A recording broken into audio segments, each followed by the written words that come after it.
And welcome to tonight's edition of the One Hood Power Hour. As you know, on the last Monday of the month, starting in March, we began the legislative visit series.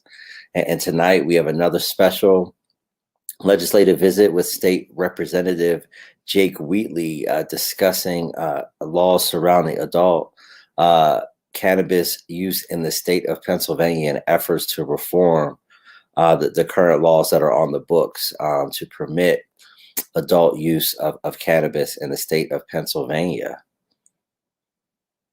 And also, I'm always here with my co-host, Miracle Jones. We believe that Ryan White will be joining us sometime in the hour. So before we get to State Representative Jake Wheatley and the current efforts around the state to legalize adult cannabis use, what is one of your hot takes about what's happening in the political world right now? I don't know where to start. It's already been a week and it's only Monday. It started off with breaking news that, what we already talked about prior on the show is that Pennsylvania is losing a congressional seat. For the census results came out and the redistricting of the U.S. Congress is going to be going into effect pretty soon. And Pennsylvania is one of 7 states, / commonwealths that are actually losing a seat because our population did not grow in relation to some of our other states. Didn't grow as much, I should say. We are still in Pennsylvania expanding the population, but in proportion to places like Florida, North Carolina, and Texas, that proportion did not grow as much. So we're losing a district, which we already knew. And so there's some conversations around that, what that looks like, and what it's going to mean for the 2022 election. And in addition, we've had Merrick Garland announced a investigation into the Louisville Police Department, into their patterns and practices because of some of the evidence that came to light during the uprisings for Breonna Taylor. There have been allegations of sexual misconduct against the Louisville Police Department, allegations that they've been lying and falsifying police reports, using excessive force in traffic stops, and of course violating people's civil rights. And along the same lines in North Carolina, we are still waiting on some video footage, dash cam footage, body camera footage into the shooting death of Mr. Brown. The family held a press conference earlier saying that this was an execution. And so there is, for the next week or so, supposed to be a lot of unrest. And on top of that, we're also seeing globally a fight for vaccinations because the vaccination formulas and waivers have not been released. So there are people in the global south, particularly in places like India, who are really being hard hit with COVID-19 right now because they don't have access to the vaccines. And so that's some of the things that are going on the world stage. And that's why we're trying to have these conversations and these legislative visits, because we understand, all politics is local, and what happens on the national also affects the local as well. Absolutely. And one thing I wanted to share is I had the opportunity to interview David Thornburg from the Committee of 70 this afternoon at Freedom Corner about the great Pennsylvania Volkswagen tour. They're taking a Volkswagen van across the state of Pennsylvania. They have made over 40 stops, and they were recently in the city of Pittsburgh. I believe they're headed to Westmoreland and Johnstown in the next couple of days, but they're just going to raise awareness about redistricting, about gerrymandering, about the way that the political process can really kind of toxify, how lines are drawn and kind of just our entire political landscape by really making primary elections, the whole deal, which then kind of really polarizes, our politics in to the extreme kind of levels that it's at right now.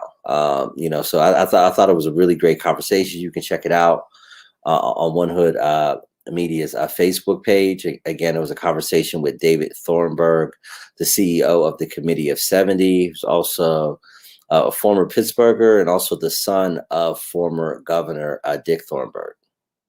So that was like a really cool conversation that we had, and definitely check it out if you have the opportunity. And there's one other thing that I like to add is that we are going to share in the comments One Hood Media's voter guide for those out there who want to know who are the candidates. Anybody who's registered to vote in the state of Pennsylvania can jump on. You can check your voter registration status. You can check out the ballot as it will appear in your local precinct. You can learn, more about the candidates, and over the next week or so, we will be rolling out a ton of more information about the upcoming election for those who are still gathering their information about who to vote for in the upcoming municipal primary.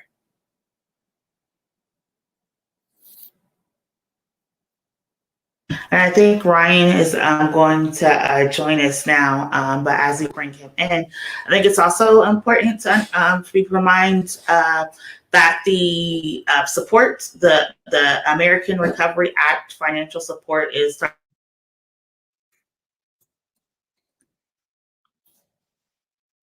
think we may have lost a Miracle for a second. So while we wait for Miracle to come back, Ryan, do you want to just give your quick hot take before we bring Miracle back in, and then we'll bring our guest on? Yeah, absolutely. You might have mentioned this already. Sorry, everyone, running a little late. But we're 1 week away from the registration deadline for when you have to register by for the upcoming primary election. So definitely get on that. This week and utilize our voter tools and resources in doing that as well. Also, it's apportionment day, which we did that episode related to redistricting and gerrymandering recently. And so that's, a really important early step in the process of determining if we are in fact going to lose a congressional seat, which, obviously has huge implications as far as the redrawing of districts and combating gerrymandering. So, it'll be really, really interesting to see how that all plays out, what that data reflects. And then, one other thing I did want to mention was the situation in Elizabeth City, North Carolina, that's ongoing right now. As far as, and I haven't looked at it in a couple hours, but the last thing I saw was that they were delaying the release of the body cam footage, to the family, because they were going to be redacting faces of people who were in the video, blurring them out. And I think that's really just speaks to the truth that we see over and over again, that these incremental reforms of compromise, like mandated body cameras, like banning chokeholds, like requiring implicit bias training, police departments with those just incremental reforms are going to continue to find ways to walk back and dilute any of those reforms through doing things like delaying the release and redacting faces in the video, blurring them out. So I think that really speaks to the urgency and importance for much more foundational systemic change that we really need to see in terms of how our country addresses public safety and all those institutions that that we base around that. So I think this is really another clear instance of this, and until we can address that, from a more institutional systemic standpoint, we're going to continue to see a landscape where Derek Chauvin actually getting fully held accountable in a court of law for his actions as an officer continues to be the exception, not the rule. And I think we can all agree that that's not the way that we would like that situation to be. Right. Yeah. No. Thank you for that. And with that, we're gonna bring in our guest state representative, Jake Wheatley, along with Miracle returning as well. Welcome. Go ahead, Miracle. I thought Jake was trying to unmute. So like what we're talking about, there's a lot of issues, going on nationally and that are of grave concern to a lot of folks. And we know we've had Representative Wheatley on prior. This is before, he assumed his new role, new house of prestige within the Pennsylvania legislative body. And so there's been a lot of work that's been done in the past few months to respond to everything from the COVID-19 crisis to adult use cannabis. And so he wanted to have this legislative visit to talk about some legislation that's being proposed, some of the barriers that are coming on, some of the local elections that we need to look forward to, and how Representative Wheatley is engaging politics to have a lot of needed reforms, bring a lot of needed reforms to Pennsylvania. So with that, we want to just welcome Representative Wheatley, who is also, for transparency, my representative in Pennsylvania. So I just wanted to welcome you to the program. Thank you for having me, Miracle. Thank you, Kahari, Ryan. It's good to see you all again. And before I jump into my thing, I think that all of you touched on your hot takes. You touched on this, the issue of the violence that is happening to folk across the country as it relates to law enforcement. But I also want to make sure I send an acknowledgement to everyone who's suffering through some form of loss today, because there are a lot of, it seems like the siege is happening again on our streets. Coming out of the pandemic and COVID, we're starting to see an increase in, at least in my opinion, we're starting to see an increase in violence on our streets. And I just want to, let everyone out there know, mothers, fathers, children, that we see you, we feel you, and we're working on those too. And one of the main impetus for why I even got into this cannabis space was because this plant is the cause of a lot of misery for families. It's a cause for why some of our people get pulled over in traffic, and not even involving in cars, but on the street get pulled over just from the law enforcement end of it. But it's also a cause of pain of seeing lost loved ones going to prison for small amounts of holding a plant that should never have been made illegal, and then their lives ruined, and their chances for their family lives and quality of life gets diminished. So, I think it's all tied into this network of how do we reform our society? How do we make it so that adults can make conscious decisions of what's right for them and their bodies, without harming other people and without the fear of it ending in either a death sentence or in a long-term prison sentence. Thank you for that. I just had a quick question. I know Lieutenant Governor John Fetterman has been very vocal. You've been very vocal. I know you've been working with Governor Wolf and the administration, as well. Could you just kind of give us an update on where the state of it is at? I know there was a thinking before the pandemic that it was something that may have potentially passed, later in 2020. But now, obviously, we're in a new session. Where does kind of the state of this legislation lie right now?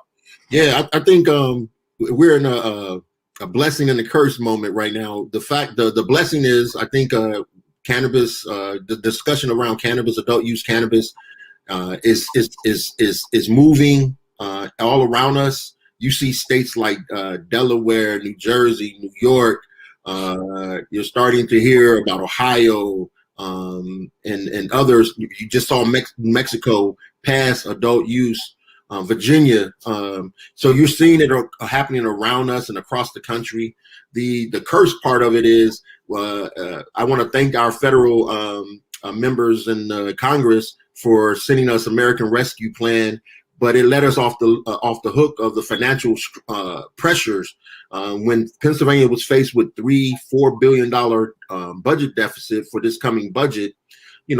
Everything was on the table. All the revenue opportunities were on the table. But now that we're going to receive $7.3 billion, the pressures to do something immediate is less. So when I talk to the Republican leadership and my Republican colleagues who were at least interested in talking about what the numbers could look like before we knew what the federal rescue plan was going to give us, now they're saying, hey, we want to take a pause on that.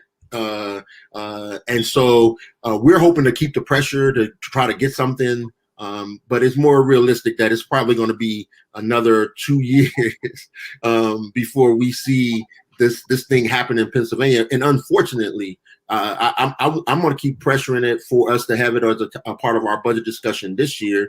You saw the Republican senator from Erie, Senator Laughlin, with Sharice Street.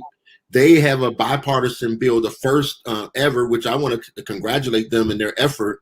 And Senator Laughlin, when you listen to him, he talks about his district being the most impoverished in America. Like it blew my mind when he said that.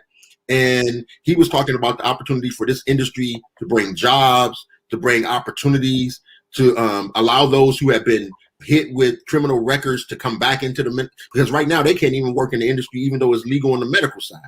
And so I think that is a wonderful step forward in this session, that you have a Republican who's willing to say we need to do this now. But when you talk to the House leadership and the House Republicans right now, there is no appetite to even discuss it, because the revenue number for them is no longer critical as it was before. Ron, do you have a question?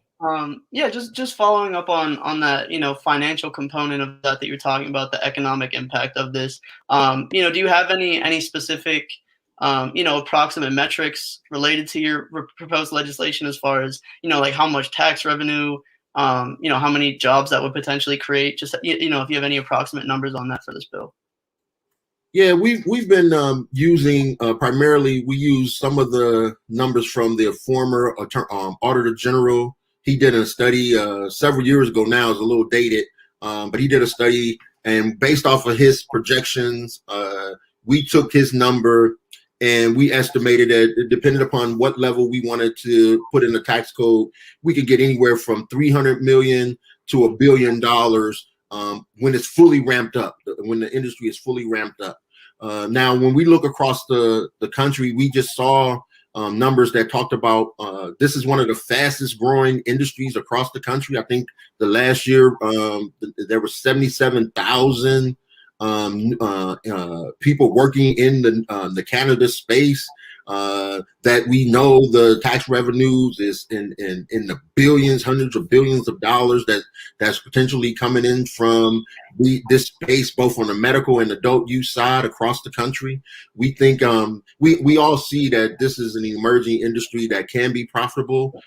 We also think the delay that Pennsylvania has, when all of its surrounding states are starting to jump in early, it puts farmers at risk. It puts our market, our potential to grow our market and be the leader in this space. It puts all of that at risk, because if we do wait for the federal government to deschedule this drug or to make it legal across the country, then those who already have their operations up and running, they're going to ship into Pennsylvania. We're not going to be able to have ours operationalized in enough time to help our farmers and help our business owners in the state. So we really think that we're doing a disservice to the taxpayers of the Commonwealth to not necessarily create a Pennsylvania specific industry and to get ourselves ready and positioned to take advantage of this industry.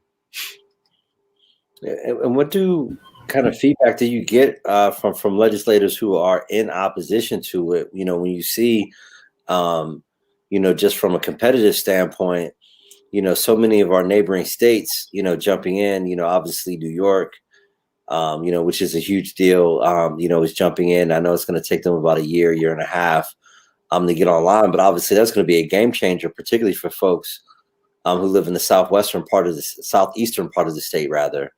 They're going to be so close to those markets, in New Jersey, in New York. Is there any concern about, the competitive disadvantage of how Pennsylvania is positioning itself by, delaying moving forward on this kind of stuff? So, I've had several conversations with not only the Republican leader, but I had it with some of the members in the caucus. And what's interesting is universally, they will accept that this industry is eventually going to get to us, right? If you talk to them, they will tell you 2 to 5 years. They know Pennsylvania will probably have, an adult use. We'd have to move towards an adult use because we just across the country we're seeing it happen. One of the most interesting comments that I had when I had a conversation with one of my colleagues was he talked about a study out of Colorado, and he said what it showed is right now in areas, there are certain areas that have high utilization already, and there are some who have low utilization. And in markets that have gone to a full legalization, they have seen those who have low utilization tend to have more utilization, which makes sense, right? Because when it becomes available, more people will probably, try it at least. Maybe they don't stick with it, but they'll try it. He said there was no motivation for him to help, bring this industry on if it's going to mean that his community, which he thinks is low utilization, will start to use it more.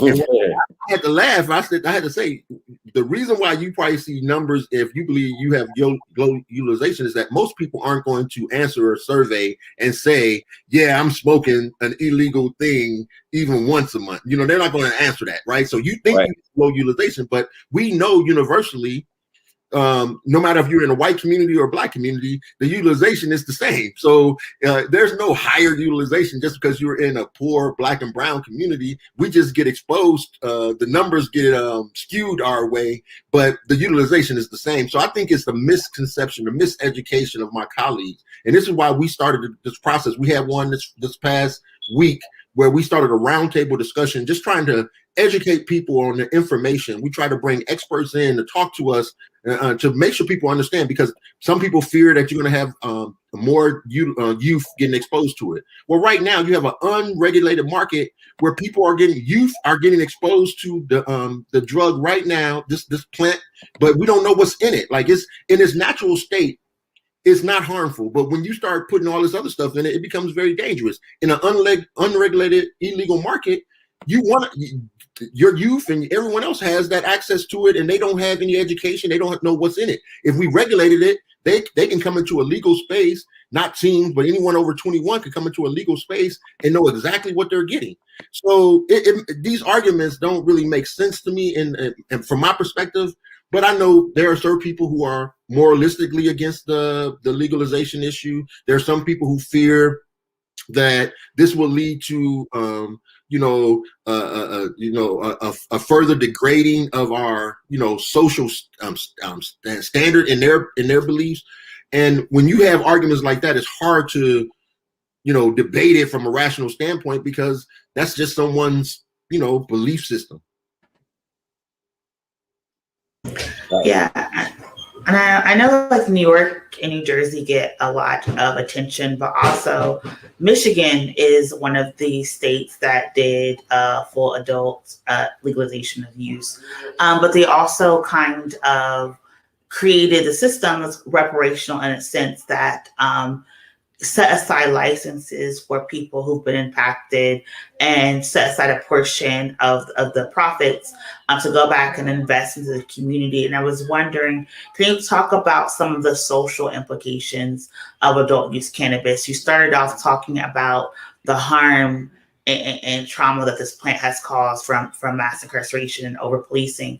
So can you talk about some of the ways that we could look at other states to repair some of this harm. Yeah, and I know for us, and I think on the Senate side too, I can't speak totally for them, but I think the benefit that we've had is right now you've had, I think it's up to 14 or 15 states that's gone before us that at some level have gone into the adult use legalization space.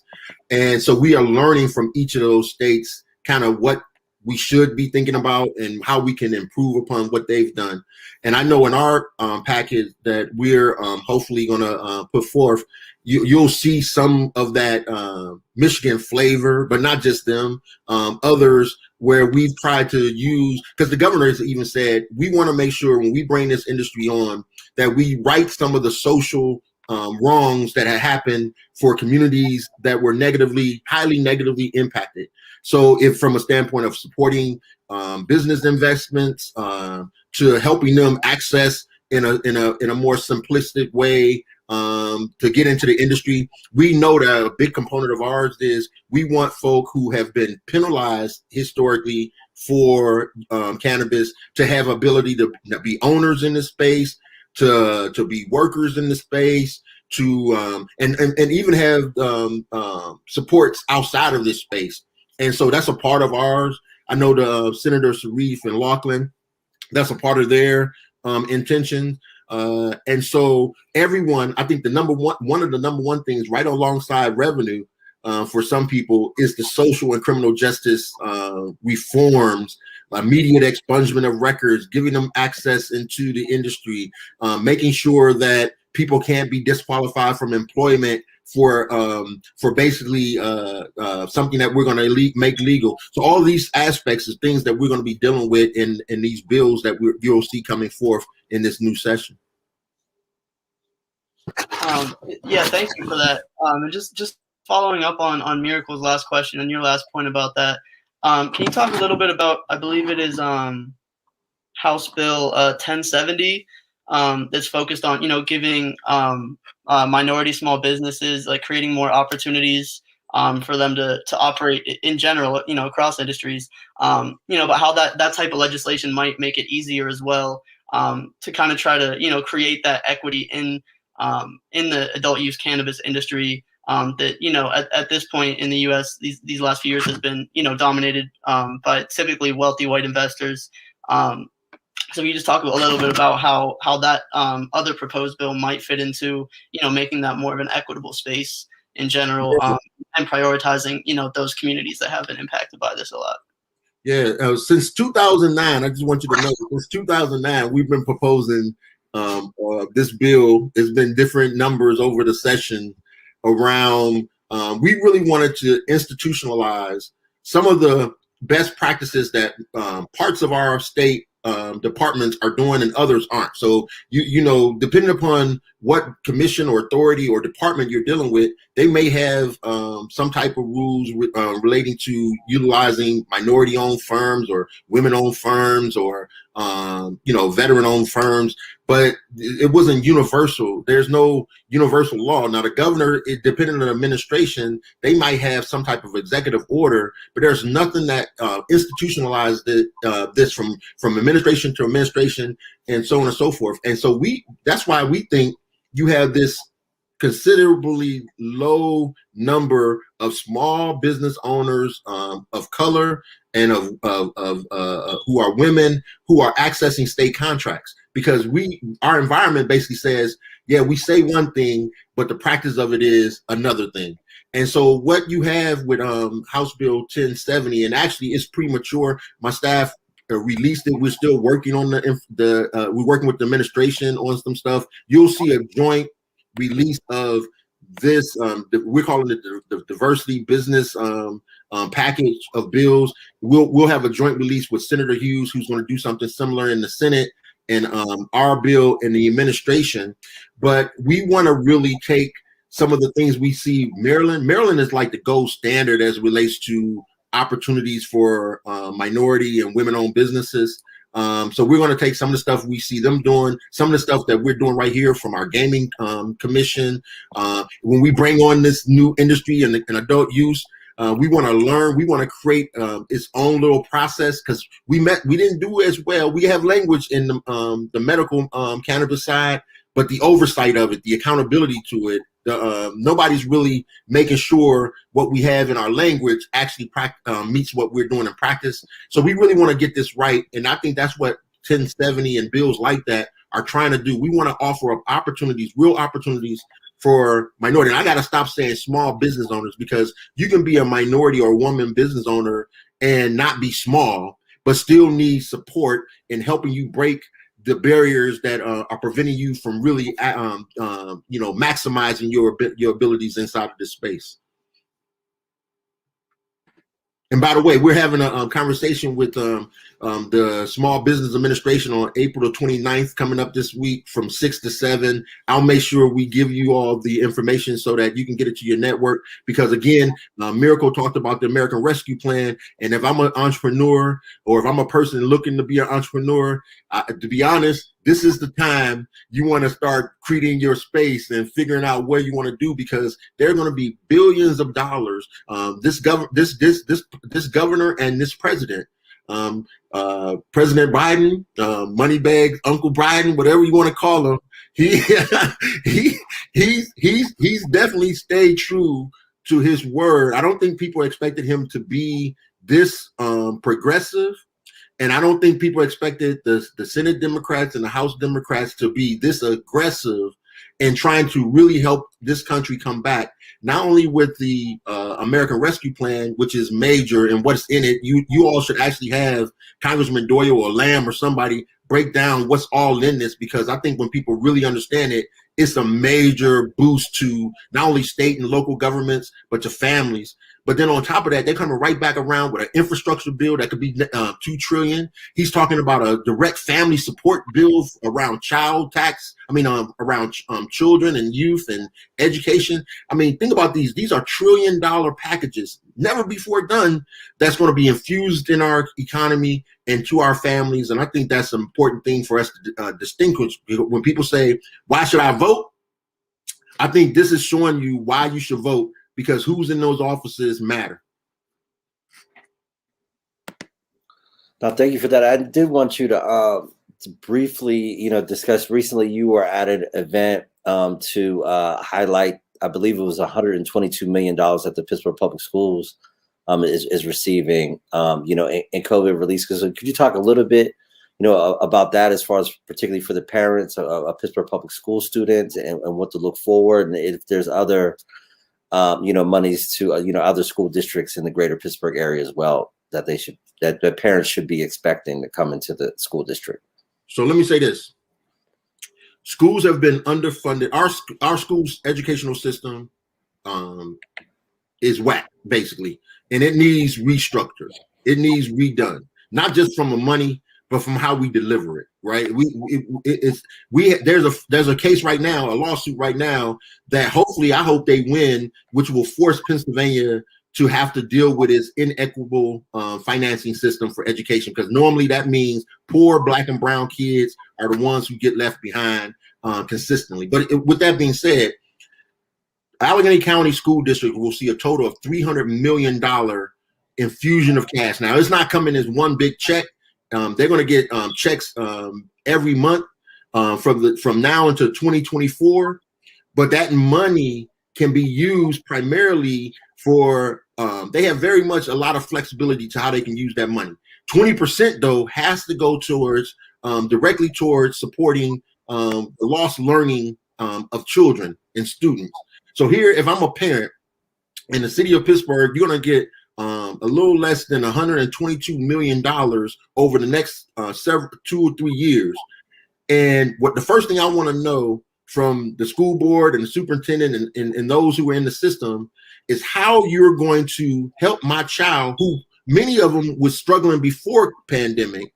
How are you going to help them not only catch up to where they were before, but to excel to where we need them to be? Right. So that you need a plan. You need a plan, and parents and community folks should be a part of helping that plan. So right now, I think the district has kind of an idea, But I think we need to know more about what that idea is, because when you get this money, I don't want this to go into your normal coffers, right? I need you to be identifying what are the gaps. And like for me, I state I have 3 children. All 3 of them are different learners. And what you do for one won't necessarily benefit the other 2. And so you have to have a strategy to make sure you separating what Jake needs from what Miracle needs in a system that is flexible enough to give us both what we need without disadvantaging either one of us. And that takes a lot of time, and that takes a commitment. And you can't just put that into staff. You know, I think you're going to hear them say, and we heard it today, they're going to put it into professional development. Some of it. Well, you do need to train our teachers, train our administrators. You do need to do new technology. You know, they want to continue to get technological advancement. You want to do all those hardcore things, but you also have to do stuff that gets down to the nitty gritty of learning and helping kids who have been stuck for a year of school online for the most part. And just looking at, I'm a parent. When I saw my children online, I'm gonna tell you, they are doing all right grade wise, but that online stuff didn't work for them, right? Their learning, in my opinion, took a step back. So in order to get them back up, I think you need to have intensive supports for kids, and also mental supports for kids, because they're coming out of a situation where they were locked away, told it was bad to be around people and all of those stuff. Now you put them back in schools and you want them to be able to pay attention for 7 to 8 hours of a day and do all that. You got to have some mental support. So I think this is the time where we have to have all those wraparound services prepared for our kids, not just while they're in the school setting, but that's why I'm a big proponent of out of school and after school. You got to make sure the out of school and after school program spaces, they're safe, nurturing, and we ain't just pounding the academic thing either. We're going to put it back in. Kids got to learn to be kids again, like learn to play, be okay with playing and all, but you got to have safe spaces. And I'm hoping that this money gets shifted in such a way that you do the whole child supports, and not just, we're going to do the professional development stuff. We're going to put more computers in front of them, and hopefully that catches them up from the loss to learn. Right. Miracle? Yeah, I think it's very important to talk about the wraparound services, and there's been a lot of discussions about getting more social workers involved, creating more pipelines, from high school to college, middle school, to college. And so what do you also see as kind of like your role in this new educational system that we're trying to create that's going to not only deal with the family, but also the community?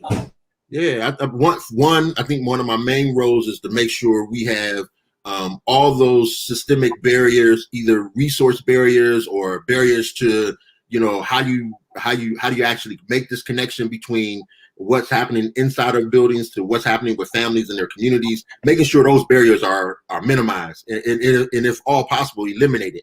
So that's part of the space. When we look at the state's role, we're like we set those standards. We used to give 50% of the support, and I think we have to get back to not only setting the standards, but giving that additional support from our state Department of Education, being more actively involved with helping district kind of resolve some of these questions of how do we use these things?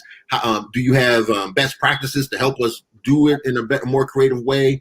To trying to help connect the dots with how these school systems work inside of communities, again, with our after school, out of school time programs, with our child care service providers, with our, all those things. I think my role in that is to make sure these systems are working and aligning as seamlessly as possible. And I just had one other question. I posted it in the chat, and you had signed on as a co-sponsor to House Bill 1205 that would give compensation to the wrongly imprisoned. Can you talk a little bit about that bill and and your involvement in it? Yeah, I mean, this is another one that's going back to years. I mean, we've seen a lot of our citizens through this I'm just gonna say through this failed criminal justice system who have been in prison wrongly, And then they had this new thing with the DNA starting to show people and get them out, and they spent 20 years in prison, and then they would leave with a, oh, I'm sorry, but no compensation behind, the state really putting you in jail for 20 years and all of the lost opportunities of employment and time with your family. You can't really put a cost to it, but they should be able to receive some compensation that gets them situated in a better position. And like I said, this bill has been around, well, different versions of this type of bill has been around. And I just support this idea. I mean, I really think when government makes an error, not even, sometimes it's malicious, sometimes it's intentional, but when government does it, we have a tremendous responsibility to make it right.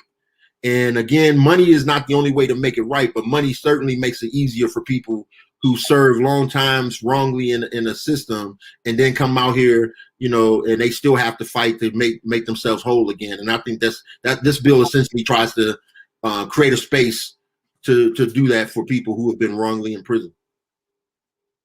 Thank you for that. Ron, do you have a follow-up? Yeah, thanks, Kahari. Yeah, and I wanted to ask about another piece of legislation you're sponsoring, actually, which is of particular concern in Allegheny County. Following some of the studies on maternal mortality, especially for Black women in Allegheny County and Pittsburgh, that have come to light over the past couple years, in like the bottom third percentile in the country, I think, and lagging behind a lot of other nations as well, nationwide. So if you could just talk a little bit about, what that bill that's meant to address those issues with maternal mortality is, how it is seeking to address that issue, and what are some of the main provisions of that? So, and I have to say this, and Representative Morgan Cephas, she's really been the statewide leader on this issue, and it wasn't until recently she made a point. She had some bills last session dealing with doulas, midwives, talking about this issue. And I guess this was one of my blind spots. You run around doing so much stuff, you forget about the basic thing called life. Like when you're dealing with a mother and a child through the life birthing process, and you find out that I represent a district that has some of the highest numbers, rates of infant mortality, as well as mother mortality. I thought that was, when she kind of laid it out for me, and then I talked to the Department of Health, the county Department of Health, and they was like, "Yo, that's been going on for years." And I'm like, "What the hell I've been?" You know what I'm saying? And so I jumped on this whole thing and finding out that we really need to do more around our doulas and midwives, because a lot of these systems just don't, unfortunately, they just don't respect Black moms, especially when it comes to what they're saying their needs are. They think they're lying for paying medication or whatever, and they're not really respecting the mom the way that they should. And it's showing that we still have this duality of a system in healthcare where, no matter how wealthy you are, if you're white in this healthcare, you get treated a little different than if you're Black or brown in this healthcare system. And I just think people like Morgan, Representative Cephas, and all of these individuals who are really stepping in this space and saying it's a systemic change that we need. Right? We need to change this system, because it's not just about educating. You have to educate them, but you also have to start to change the way they view the patient who's coming in the door, and they have to put the patient center, their interests and their needs and their understanding their world first. And that's what many of this packet that Morgan is pushing is trying to do. Yeah, and I really I'm thankful that you signed on that. And for a lot of people, there's also we talked about the local, the national. There's also the Mominous bill, and locally, Morgan Overton put a slide together about what the Mominous bill would do on the federal level. And so you're talking about a lot of these health disparities. And with that also comes COVID-19. That's kind of allowed a lot of people to fully understand how these health disparities are impacting particularly Black and brown folks, immigrant folks, and queer and trans folks. And I know last week there was a conversation about the rollout that the Democrats are putting to get people support with COVID-19 and with the budget. So what are some of the conversations that you're seeing behind the scenes around like health overall, and what is some of the ways that Pennsylvania legislators are trying to like tackle these disparities? Yeah, so we have a bill. We're pushing this bill, trying to do what they did on the city level, declaring racism as a public health crisis. We really want to use this as a way to really look at all of our budgeting processes to try to do it from an equity lens, when instead of just budgeting, based off the whims of the administration. I support this administration, but to really take a look at everything we're spending and saying, how will this either help or hurt the disparities that we see throughout our system? Because health is more than just what's happening to your body. You know what I'm saying? Health is what's happening around you in your environment. Health is what's happening to you as it relates to your economics. There's a holistic way to approach this healthy community, healthy people, and healthy state type of concept. And we would like to really take that and put that front and center, because we think if you don't state it as something that is a priority, you will never be able to address it long term. And the other thing I wanted to say is, again, there is a lot of resources that will be coming down the pike over the next couple of years. And if we don't take the moment in time to say, how are those resources, don't just send them back through the same processes that were disparate before we began, because what's going to happen, no matter, even if people say we want to do something different, the systems themselves don't allow you to really do too much different, because the rules of engagement are the same. The same people who are overseeing them were the same ones before COVID hit. So that's why I think it's important that we stay aggressively talking to the people who are in place now, saying, no, what are the new ways? What are the ways you're going to receive this money and then redistribute it in a way that changes the outcome on the end versus what you were doing before? Because if your process is the same as before, when you receive these billions of dollars, your outcome is going to be the same, right? It's like you're getting them, you're putting them right back in these systems. You're just getting more money to do more damage down the road. So there has to be a time right now where people are talking about systemically, there are gaps here, there are gaps here. Here, we're gonna take this chunk of money, we're gonna put it in this form, and we're gonna allocate it differently than we were before, because there are real barriers to us doing it that way.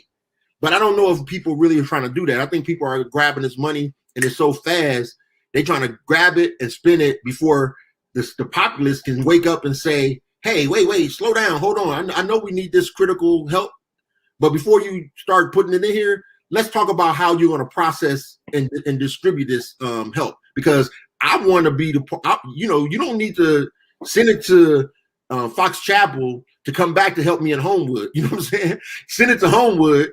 Let us in Homewood figure out what we need to do with it, and then we'll tell you who the partners we want to bring to the table. Right.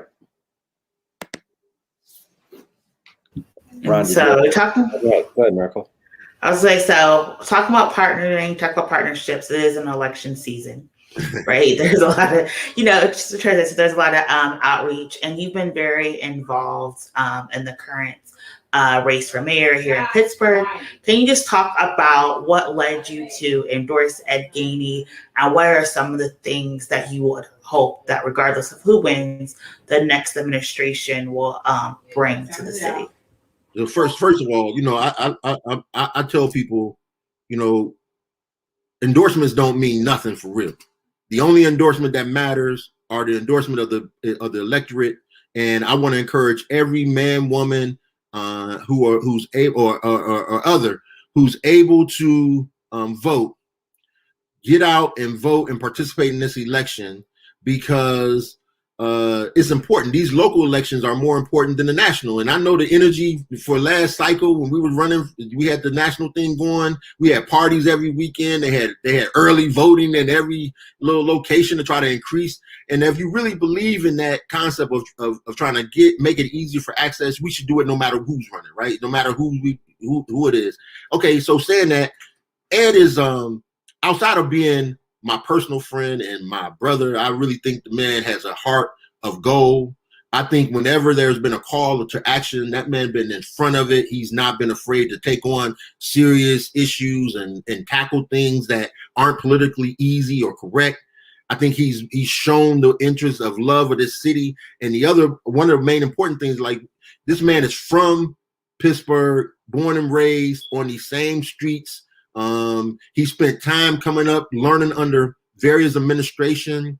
And before we get to the political and the policy stuff, I like to check people's heart, because the heart will tell you what you're going to do in the time of difficulty. And that man's heart is always going to select the people over all this other BS when it gets down to it. Like, so for me, that's way more important than any other thing that a person brings to the table. Now, I'm not, I think no matter who wins, we're in a crossroad moments for the city of Pittsburgh, because the time when I came here in 1997, one of the main things people were saying is, oh, we got a diversity issue. We need to diversify our boards. We need to help Black people. And they had all this whole thing going on in 1997 to try to get Black folk more into the C-suites downtown and to help improve their communities and so on. And then we fast forward, it's 2021, and we still talking about the same garbage, and it actually is going back. You know what I'm saying? We still losing. This is the worst place for African American women, and by extension, African American families, because if our women are suffering, our whole family suffering, right? And so nobody is talking about this. Whoever gets into that mayor's office seat, they have to be talking about how they're going to increase and change that dynamic. Like, not waiting another 10 years, but how are we going to do that right now? And again, it goes back to these systems, because if your systems are the same, and the same people who are controlling these systems are in the same position 30 years later, guess what you're going to get on the outside? No matter what you change on the outside, if you're going to change these systems and how they're processing these real realities, you're not going to change it. So, you have to really dig in. You have to be willing to upset the apple cart. And that's why I laugh sometimes. I might not always agree, but I think these people who are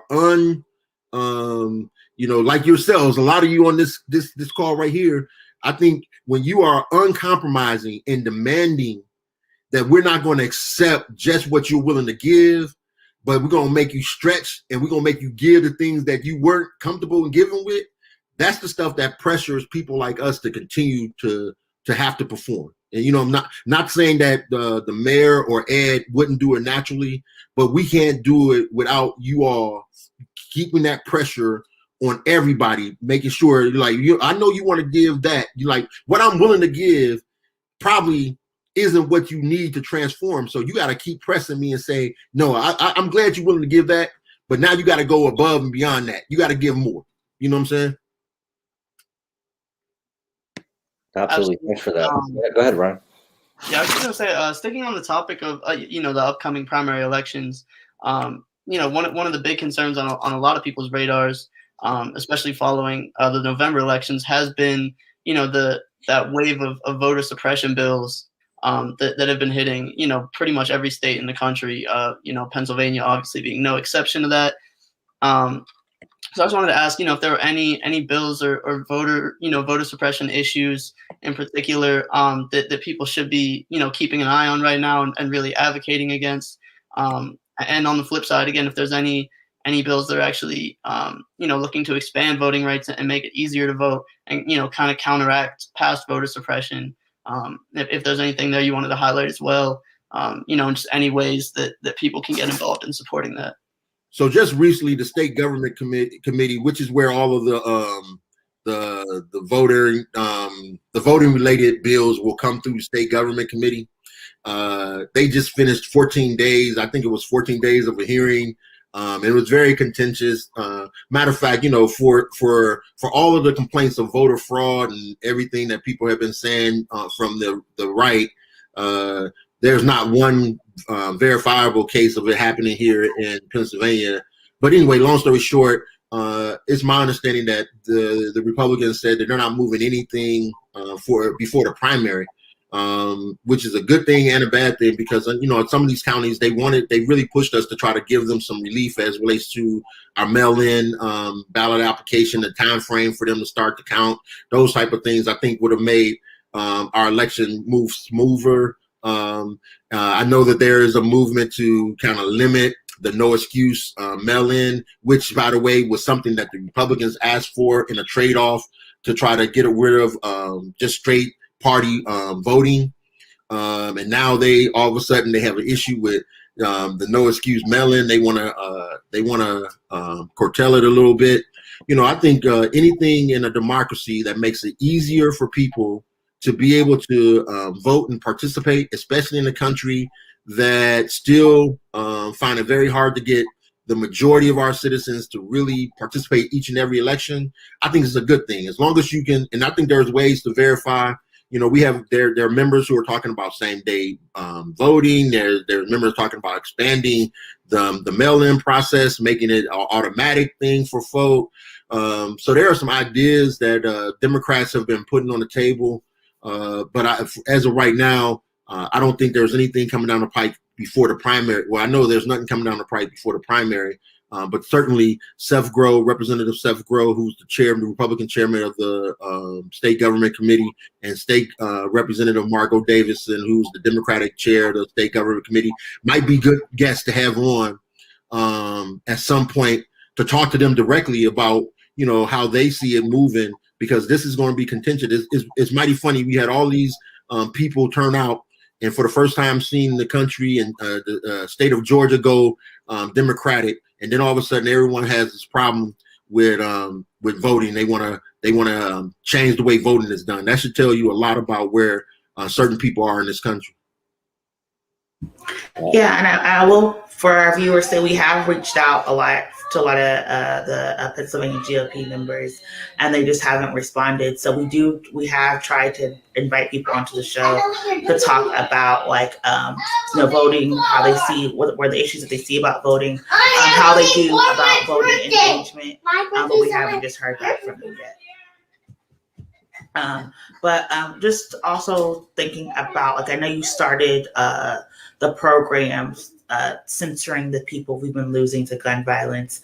We notice, theoretically, summer months, spring, summer months, that's when gun violence, really becomes a huge issue. So can you talk about some of the ways that people can get involved, some of the things you're looking at on the legislative level, but what people are telling you that they need in order to curtail this violence that's happening? Yeah, I had this mom reach out to me on social media. I have to say this because what she posted on my social media, it touched me in a way that, as a father, but also from a legislative perspective. And she started posting all of the pictures of lost loved ones. And she basically said, nobody is fighting for the moms who are losing kids every day. And she was challenging me about doing more, right? And it made me do it. After 19 years, you think you're doing what you should be doing. And then you turn around, you look at it, and you see just the same carnage happening. And I had to really take stock of what she was saying. And for me, I think I've always said this: violence is a learned behavior. Nobody comes out violent as a baby. You know what I'm saying? It's the culture and the environment starts to get fed into them of ways of how they deal with their environment through what they see, and then what's reinforced in their daily lives. And from a policy perspective, it's hard to address that part of it.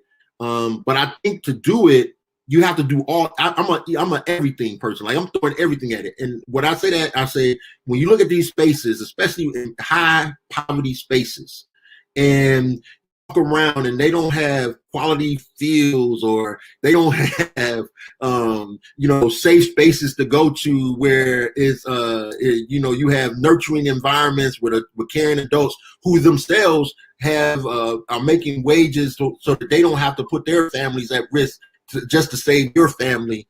These things all contribute to why you have this issue where people find it easy to take a life. You know what I'm saying? And then when you throw on top of it, you see the people who are supposed to be protecting life also taking the same life.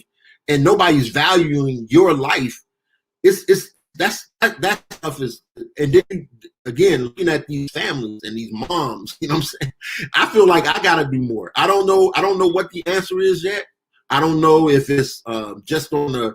It's not just about passing laws to restrict gun access. I think that's a part of it, but it's not all of that. I think it's not just about putting more money into our school systems, our after school systems, all that. I think you have to. I don't think it's just that, but I think you have to have a full blown campaign of unlearning violence. I think you have to have a full blown support system of mental health. Assessment and supports, because I think there's a lot of undealt with traumas that are impacting it. Like I tell people this is me personally, and I've shared this on, it took me a while to understand and accept my own traumas of my time in the military and my time before the military. I told them I was in the military before the military. I came out of the streets of Detroit, and there was traumas from that. And then I went to the military, and they actually taught me and trained me how to use a gun. But then before they let me out, they didn't teach me how to be back into the society. So here it was. They was letting the trained, operatives who had these issues of anger and had this issue of not really understanding the world, what their role was in the world. And I went out here and did crazy stuff. You know what I'm saying? And I think there's a responsibility, the ownership on government to correct that part of it. And, so we got to have structures to help people like that, and so when you're walking on edge every day, you're bound to explode if the wrong thing happens to you.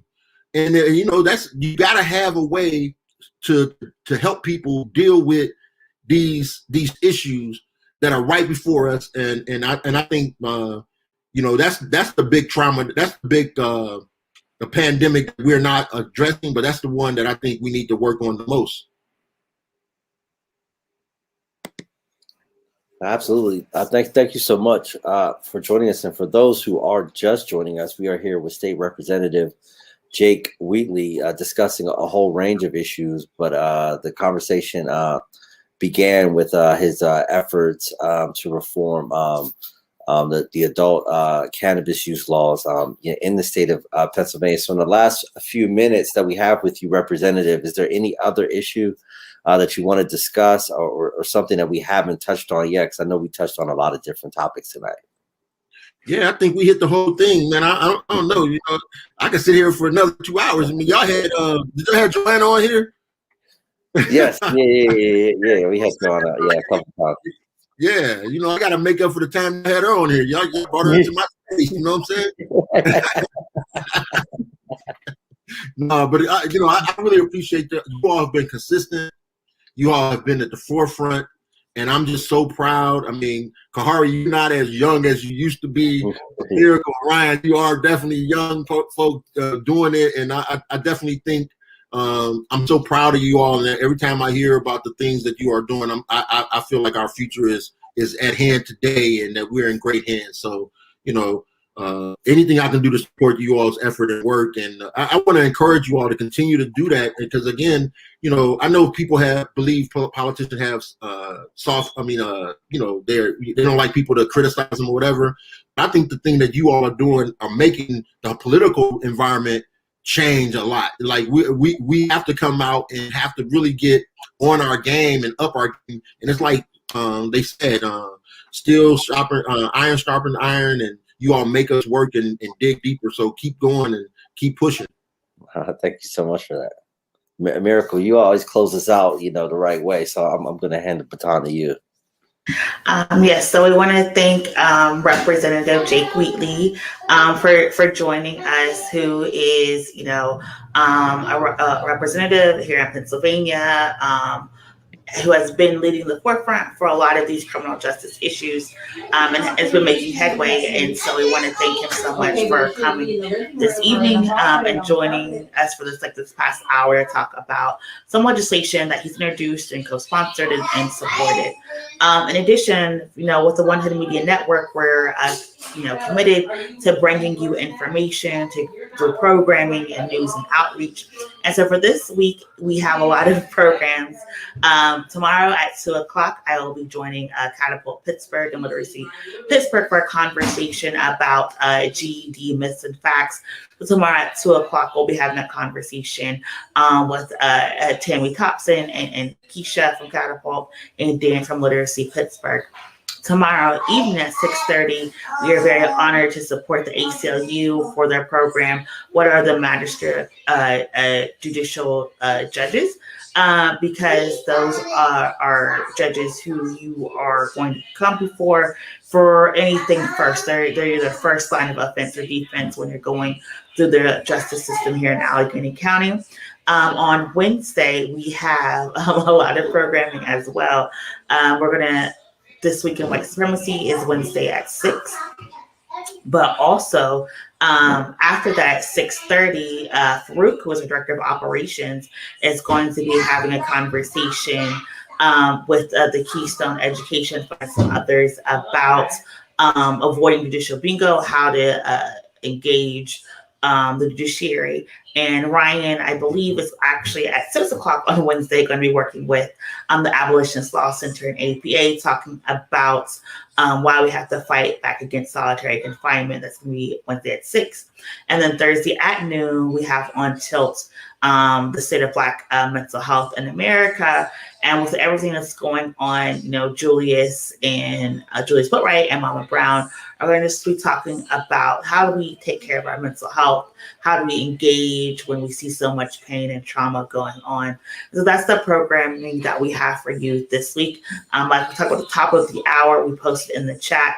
Please make sure you are registered to vote. Here in Pennsylvania, the registration deadline is May 3rd. If you're a first-time voter, if you changed your name, if you changed your address, you have to re-register here in Pennsylvania, and you have until May 3rd to do that. In addition, today, a lot of people got the first batch of ballots, so you can actually mail those back in today, or you can wait until the 12th and take them down to the Board of Elections and drop it off there. But if you have decided that you do not want to vote by mail, you must surrender your ballot at official polling location. If not, you will only be able to vote by provisional ballot, and that ballot only gets counted at the end of the election cycle. So please make sure you do not throw away or delay your vote. And with that, I turn it back in to my co-host, Kahari Mosley. Thank you for that update. And again, I want to thank State Representative Jake Wheatley for joining us this evening. And again, just wanted to plug the short segment we did this afternoon with David Thornburg from the Committee of 70 about redistricting and gerrymandering. And with that, that will be tonight's legislative visit, a special visit with State Representative Jake Wheatley. Want to thank everyone for joining us tonight. Look forward to having you join us again next Monday at 7 p.m. for another edition of the One Hood Power Hour. And thank you so much for joining us, and stay engaged, stay involved in the process, and see you next Monday at 7. Take care. Have a good night.